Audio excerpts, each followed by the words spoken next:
ኢትዮጵያ እየመከረች ነው። መፍትሄ በምንሻባቸው ጉዳዮቻችን ላይ እንዲህ ተሰባስበን ስንወያይና ስንመካከር የፖለቲካ ባህላችንም በዚያው ልክ እየዳበረና እየተሻሻለ ይሄዳል። ጠቅላይ ሚኒስትር ዶክተር አብይ አህመድ በመደመር መጽሐፋቸው ላይ ካሰፈሩት ሐሳብ ውስጥ የፖለቲካ ባህልን በሚመለከት የጻፉትን ጥቂት ሐሳብ ላጋራችሁ። ምዕራፍ 10 የፖለቲካ ባህል ግንባታ ዘላቂውና አስተማማኙ መንገድ። ጭቆናን አሽቀንጥሮ ጥሎ በህዝቦች ፈቃድ ላይ የተመሰረተና ተጠያቂነት ያለበት ስርዓት ለማስፈን ዘላቂውና አስተማማኙ መንገድ የዲሞክራሲ ባህል ግንባታ ነው። የተቋማት ግንባታ በራሱ ስጋ ብቻ እንጂ ነፍስ የለውም። ተቋማቱ ህይወት ኖሯቸው መንቀሳቀስ የሚችሉት ተቋማቱን መሸከም የሚችል ባህል ሲገነባ ብቻ ነው። ሀገራችን በምዕራባውያን የአብርሆት ሂደት ውስጥ ያለፈች ባለመሆኗና የዘመናዊ ትምህርት ታሪኳ እጅግ በጣም አጭር በመሆኑ የዲሞክራሲ ተቋማቱን ውጤታማ በሆነ መልኩ እንዲሰሩ የሚያደርግ ባህል የለም።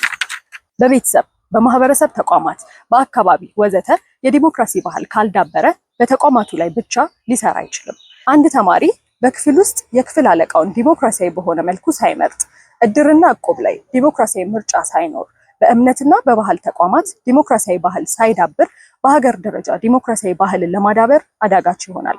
የሰው ልጅ ራሱ የዘረጋቸውን ተቋማት ቀርቶ ተፈጥሮን እንኳን የመጠምዘዝ አቅም አለው። የዲሞክራሲ ባህል ካልዳበረ ነፃ ተቋማቱን ጠምዝዞ በሂደት ለጨቋኞች ለማስረከብ የሚያግደው ነገር የለም። የዲሞክራሲ ተቋማትን ገንብተው በአመዛኙ ነፃና ፍትሃዊ ምርጫ ያደረጉ አንዳንድ ሀገራት እየተመላለሱ ለብጥብጥ አዙሪት የሚዳርጉት የዲሞክራሲ ባህላቸው በሚገባው ደረጃ ባለመዳበሩ ነው። የዲሞክራሲ ባህልን በሀገር ደረጃ የመገንባት ፕሮጀክት ከፍተኛ ትግል የሚጠይቅና ረዥም ጊዜ የሚወስድ እጅግ ውስብስብ ጉዞ ነው። ዲሞክራሲ ሲቪክ ባህልን ይፈልጋል። ሲቪክ ባህልን የመገንባት ጉዳይ ደግሞ ከአንድ ሀገር ሁለንተናዊ የኢኮኖሚያዊና ማህበራዊ እድገቶች ጋር በእጅጉ የተቆራኘ ነው። ኢኮኖሚያዊና ማህበራዊ እድገቱ ዝቅተኛ የሆነ ህዝብ ከአካባቢያዊ የጥቅም ፉክክሮች አልፎ በሀሳብ ውድድር ላይ ለሚመሰረት ፖለቲካ እንግዳ ነው። እንዲህ አይነቱ ህብረተሰብ በአድማሰ ጠባብ አጀንዳዎች ስለሚጠመድና ቁስ ተሻጋሪ እሴቶችን ስላላዳበረ በሀሳብ ውድድር ላይ ለሚመሰረተው የዲሞክራሲ ስርዓት የሚመች አይደለም።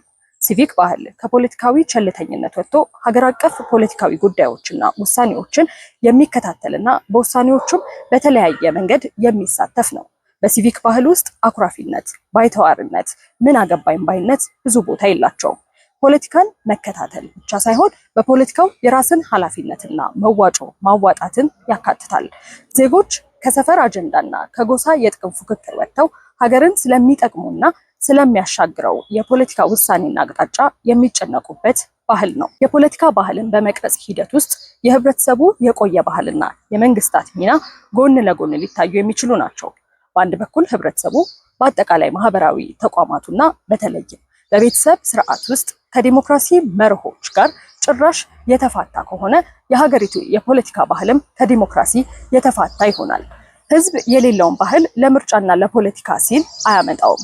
በሌላ በኩል ደግሞ መንግስት በሚዲያና በተቋማቱ በኩል በህዝቡ ላይ በተደጋጋሚ የሚሰራጨው ፖለቲካዊ መልእክት የሀገሪቱን የፖለቲካ ባህል በመቅረጽ በኩል ትልቅ ሚና አለው። የዲሞክራሲ ባህል ግንባታ ከትምህርት መስፋፋት፣ ከመረጃ ስርጭት፣ የግለሰቦችን መሰረታዊ ኢኮኖሚያዊና ማህበራዊ ፍላጎቶችን ማሟላት ከመቻል በጠቅላላው ከልማትና ከብልጽግና የእድገት ደረጃ ጋር የተሳሰረ ነው። የዲሞክራሲ ባህል ግንባታ በሚዲያው፣ በፍትህ፣ በጸጥታና በሌሎች ተቋማት የሙያ ብቃት ላይ የተመሰረተ ነው። በአንድ በኩል የተቋማትን ግንባታ፣ በሌላ በኩል ደግሞ የብሔራዊ መግባባት ስራዎችን ስንሰራ ለዲሞክራሲ ባህል ግንባታ ግማሹን መንገድ የምንጓዝ ይሆናል። እነዚህን ውስብስብ ስራዎች መስራት አማራጭና መተኪያ የሌለው ክንውን መሆኑ እንደተጠበቀ ሆኖ የዲሞክራሲያዊ ባህል ግንባታ ፕሮጀክቱን ውጤታማ ለማድረግ የህብረተሰቡን ብሔራዊ ጠባይ፣ ስነልቦናዊ መገለጫና ህብረተሰባዊ ልማድ ያገናዘበ ከሆነ የዲሞክራሲያዊ ባህል ግንባታ ጥረታችንን፣ ልፋታችንን ሊያሳጥረው ይችላል።